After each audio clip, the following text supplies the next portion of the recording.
नमस्कार दोस्तों, हमारी आज की कहानी का नाम है मौका। अरे बहू, तुमसे जरा सी बच्ची भी नहीं संभाली जाती। ये देखो, बेड से नीचे गिर पड़ी है। सासू माँ देवकी जी सत्संग से वापस आते ही पोती तन्वी को रोते देखकर अपनी बहू अपर्णा पर नाराजगी जाहिर करने लगीं। माँ को बोलते देख बेटे नकुल को भी पत्नी में नुक्स निकालने का मौका मिल गया और वो भी माँ के सुर में सुर मिलाने लगे। अपर्णा, तुम पता नहीं पूरे दिन घर में करती क्या रहती हो। एक बच्ची नहीं संभाली जाती तुमसे। एक मेरी माँ को देखो, इतने बड़े परिवार की जिम्मेदारियों को संभालते हुए 6 बच्चे पाले हैं। कुछ सीखो माँ से। नकुल, तन्वी जरा सा गिर गई है, कोई आफत नहीं आ गई है। मैं उसे सुलाकर चारों तरफ तकिए लगाकर गई थी। अब मैं परमानेंट उसके पास भी तो नहीं बैठ सकती, वरना घर के सारे काम कौन करेगा। माँ जी और आप दोनों भाई बहन ना तो घर के कामों में मेरी जरा भी मदद करेंगे, ना ही तन्वी को संभालने में। हर काम अकेले मुझे ही करना है, तो कुछ तो गड़बड़ होगी ही। बहू, घर और बच्चे हमने भी संभाले हैं, लेकिन तुम्हारी तरह लापरवाही नहीं की कभी। फिर आजकल तो इतनी सारी सुख सुविधाएं भी हो गई हैं, पहले तो ये सब भी नहीं था। उसके बावजूद हम लोग खुशी खुशी सब संभालते थे। भाभी, आपको जरा सा घर का काम और तन्वी को क्या संभालना पड़ता है, आप तो परेशान हो जाती हैं। तुम तो चुप ही रहो काजल, तो ज़्यादा अच्छा रहेगा। मेरा मुंह मत खुलवाओ। जो बातें तुम आज मुझे सुना रही हो, कल तुम्हें तो शायद मुझसे ज़्यादा सुनना पड़े, क्योंकि मैं तो अकेले पूरा घर और बच्चा संभालने का दम रखती हूँ, लेकिन तुम तो अकेले अपने आप को भी नहीं संभाल सकती।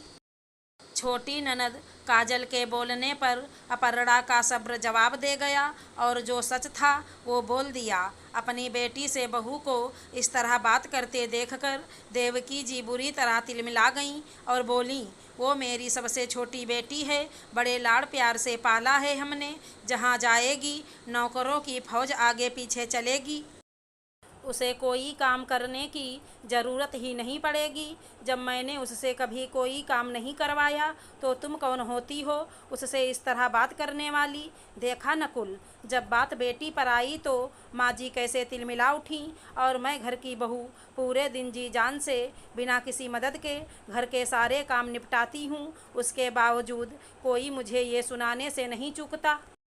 आखिर मैं पूरे दिन घर में करती क्या हूँ, तो सुन लीजिए मैं क्या क्या करती हूँ। घर में हम 5 लोग हैं। सुबह जब से उठती हूँ, सबसे पहले सबको गुनगुने पानी के गिलास हाथ में पकड़ाओ। माँ जी और काजल योगा करती हैं, तो योगा मैट मैं ही बिछाती हूँ। वहाँ पानी की बोतल भी मैं ही रखती हूँ।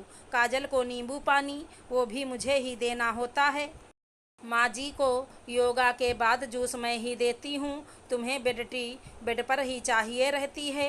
तब तक तन्वी के दूध का समय हो जाता है। मेरे पास उसे चैन से फीड करवाने तक का समय नहीं होता है, तो जल्दी जल्दी उसे भी दूध की बोतल बनाकर लगा देती हूँ। उस बीच मुझे 1 गिलास गुनगुना पानी पीने का भी समय नहीं होता। अपनी थायराइड दवाई मुश्किल से लेती हूँ, वो भी किसी किसी दिन रह जाती है। उसके बाद सबके नाश्ते का समय। सबको अलग अलग तरह की चाय और नाश्ता चाहिए।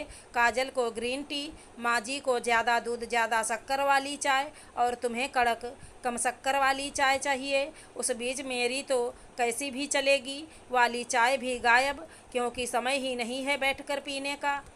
और कोई इस बात पर ध्यान दे तो अपने अलावा किसी और के बारे में सोचने की फुर्सत किसे है। सबके अलग अलग स्वाद के नाश्ते। काजल को स्प्राउट्स चाहिए, माँ को रोज़ गर्मा गर्म तला भुना नाश्ता, तुम्हें कम तला भुना चाहिए, और मुझे एक रात की रोटी तक नसीब नहीं होती। उसके बाद तुम अपना टिफ़िन लेकर ऑफिस निकल गए। काजल अपने इंस्टीट्यूट चली जाती है, माँ जी सत्संग चली जाती हैं। मैं घर में सबके कपड़े धोने में, घर की साफ़ सफाई, बर्तन साफ़ करने में, तन्वी की तेल मालिश, उसे नहलाना धुलाना सब करती हूँ। उसके बाद सबके खाने का समय, तो सबका मनचाहा पसंदीदा खाना तैयार करके रखो। फिर सब अपने अपने समय पर आकर तरह तरह के व्यंजनों से सजी डाइनिंग टेबल पर मेहमानों की तरह बैठेंगे और स्वादिष्ट भोजन का आनंद लेंगे और आराम करने अपने अपने कमरे में चले जाएंगे। मुझसे कोई एक बार नहीं कहेगा तुम भी छोटे बच्चे की माँ हो, तुम्हें तो नाश्ता करने का भी समय नहीं मिलता।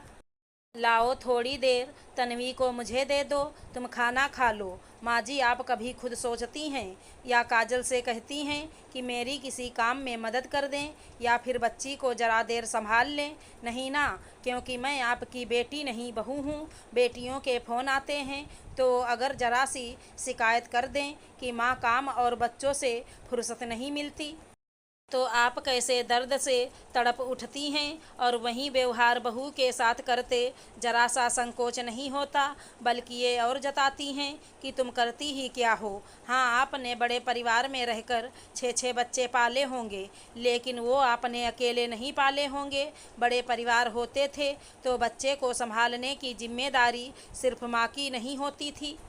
माँ अगर घर के काम संभालती थी तो बच्चे बाकी बड़े बुजुर्ग संभालते थे।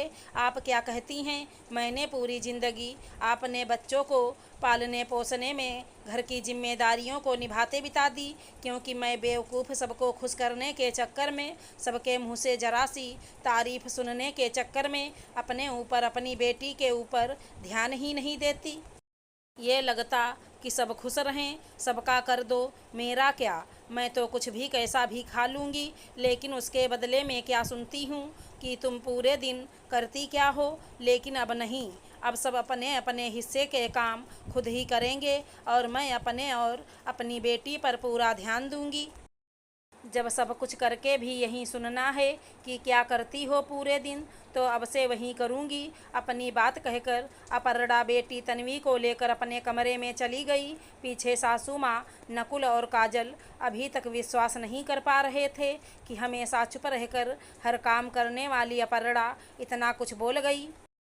माँ, अपर्णा वैसे वो कुछ गलत नहीं कह रही थी। सबको अपने अपने हिस्से का काम करना चाहिए। सबसे ज़्यादा तो मेरी ही गलती है। मैं आपके साथ कितना काम करवाता था, लेकिन अपर्णा के आते ही सच में पति परमेश्वर बन बैठा, जो पत्नी के किसी काम में सहयोग करने में, बच्चे को संभालने में अपनी हठी समझता है। काजल, तुम भी भाभी की सहायता किया करो। और माँ, आप तन्वी को तो संभाल सकती हैं, अभी इतनी भी बूढ़ी नहीं हुई हैं। आप लोग करो या ना करो, लेकिन मैं तो उसका साथ दूंगा। अरे नहीं, हमें भी अपनी गलती समझ आ गई है, अब से हम भी उसका ध्यान रखेंगे। देवकी जी बोली, अगर हमारी कहानी पसंद आई हो तो चैनल को लाइक शेयर सब्सक्राइब करें। धन्यवाद दोस्तों।